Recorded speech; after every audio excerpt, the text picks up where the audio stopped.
Hello बच्चों, पहला प्रश्न आपके स्क्रीन पर है जिसमें आपसे पूछा गया है कि किन्हीं भी दो आकृतियों को सर्वांगसम हम कब कहते हैं। तो चारों विकल्पों को ध्यान से देखिए और इस प्रश्न को स्वयं हल करने का प्रयास कीजिए। चलिए अब इसका उत्तर देखते हैं। तो जैसे कि आप देख सकते हैं, यहाँ पे हमें दो त्रिभुज दिए गए हैं, त्रिभुज एबीसी और त्रिभुज पीक्यूआर।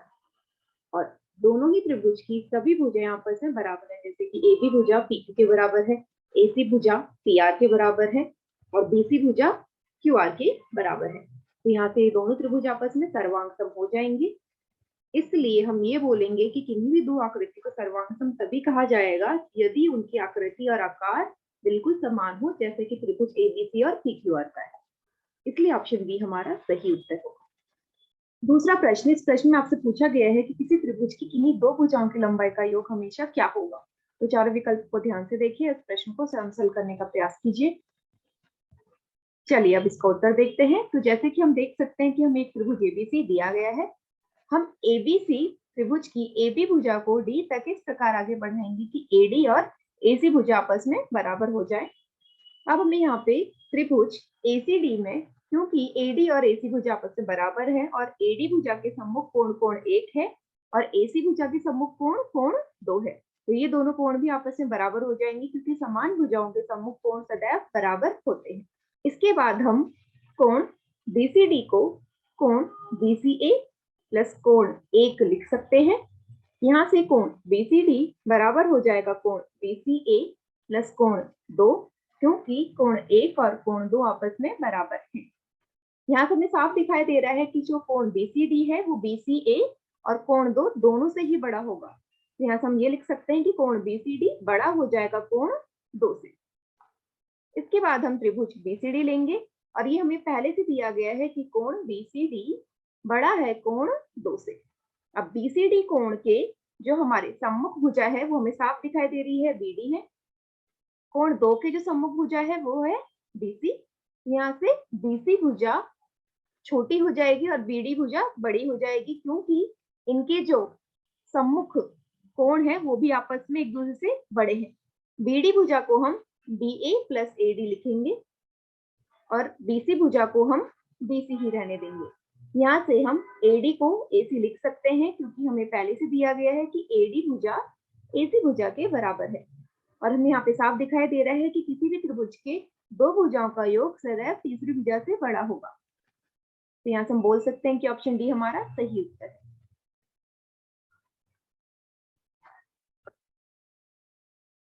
तीसरा प्रश्न, इस प्रश्न में आपसे पूछा गया है कि एक समबाहु त्रिभुज का प्रत्येक कोण किसके बराबर होता है। तो चारों विकल्पों को ध्यान से देखिए, इस प्रश्न को स्वयं हल करने का प्रयास कीजिए। चलिए आप इसका उत्तर देखते हैं। तो हम सबसे पहले एक त्रिभुज एबीसी लेते हैं जो कि एक समबाहु होगा। क्योंकि एबीसी एक समबाहु त्रिभुज है इसलिए इसकी तीनों भुजाएं आपस में बराबर होंगी।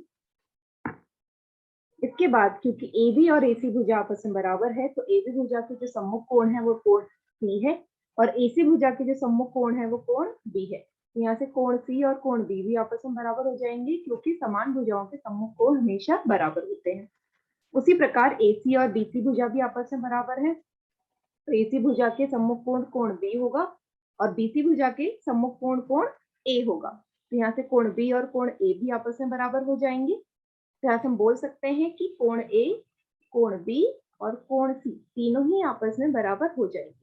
अब हम त्रिभुज एबीसी में कोण ए प्लस कोण बी कोण सी 180 डिग्री के बराबर होगा। यहाँ पे हम त्रिभुज का कोण योग गुण लगा देंगे। तो यहाँ पे हम कोण बी को भी कोण ए लिख सकते हैं, कोण सी को भी कोण ए लिख सकते हैं, क्योंकि तीनों ही कोण आपस में बराबर है। जब हम तीनों कोणों को जोड़ेंगे ये 3 गुना कोण ए आ जाएगा बराबर 180 डिग्री। यहाँ से कोण ए हमारा 180/3 आ जाएगा और ये 60 डिग्री के बराबर हो जाएगा।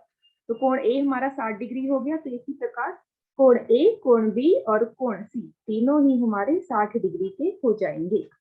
यहाँ से हम बोल सकते हैं कि ऑप्शन बी हमारा सही उत्तर है। चौथा प्रश्न, इस प्रश्न में आपसे पूछा गया है कि यदि एबीसी और पीक्यूआर दोनों त्रिभुज आपस में सर्वांगसम हैं तो एसी भुजा किसके बराबर होगी। तो चारों विकल्पों को ध्यान से देखिए, उस प्रश्न को स्वयं हल करने का प्रयास कीजिए। चलिए अब इसका उत्तर देखते हैं। तो जैसे कि एबीसी और पीक्यूआर में हम देख सकते हैं कि कोण बी और कोण क्यू आपस में बराबर होंगे, क्योंकि हमें पहले से दिया गया है। इसके साथ साथ बीसी भुजा QR भुजा के बराबर होगी, यह भी हमें दिया गया है, और AB भुजा PQ भुजा के बराबर होगी, और ये भी हमें दिया गया है। तो SAS सर्वांग समता नियम के द्वारा ABC त्रिभुज और PQR त्रिभुज आपस में सर्वांग सम हो जाएंगे, इसलिए AC भुजा PR के बराबर होगी, क्योंकि सर्वांग सम त्रिभुज के संगत भाग हमेशा बराबर होते हैं। तो यहाँ से हम बोल सकते हैं कि ऑप्शन ए हमारा सही उत्तर है। पांचवा प्रश्न, इस प्रश्न में आपको एक आकृति दी गई है और आपसे पूछा गया है कि इस आकृति में कौन से सर्वांग समता नियम का प्रयोग किया गया है। तो चारों विकल्पों को ध्यान से देखिए, इस प्रश्न को स्वयं हल करने का प्रयास कीजिए। चलिए अब इसका उत्तर देखते हैं। तो सबसे पहले हम त्रिभुज EAB और BCD देखेंगे, जिसमें हमें साफ दिया गया है कि कोण A और कोण C आपस में बराबर है, क्योंकि दोनों ही 90 डिग्री के हैं। इसके बाद BE भुजा और BD भुजा भी आपस में बराबर है। इसके बाद EA भुजा और BC भुजा भी आपस में बराबर है, क्योंकि यह हमें प्रश्न में दिया गया है। तो इसलिए त्रिभुज EAB और BCD आपस में सर्वांग सम हो जाएंगे, और यहाँ पे हमारा ये दोनों त्रिभुज RHS सर्वांग समता नियम द्वारा सर्वांग सम होंगे। यहाँ से हम बोल सकते हैं कि ऑप्शन डी हमारा सही उत्तर है। चलिए अब इस वीडियो के आधार पर कुछ दो प्रश्नों को हल करते हैं। पहला प्रश्न, दूसरा प्रश्न। Thank you.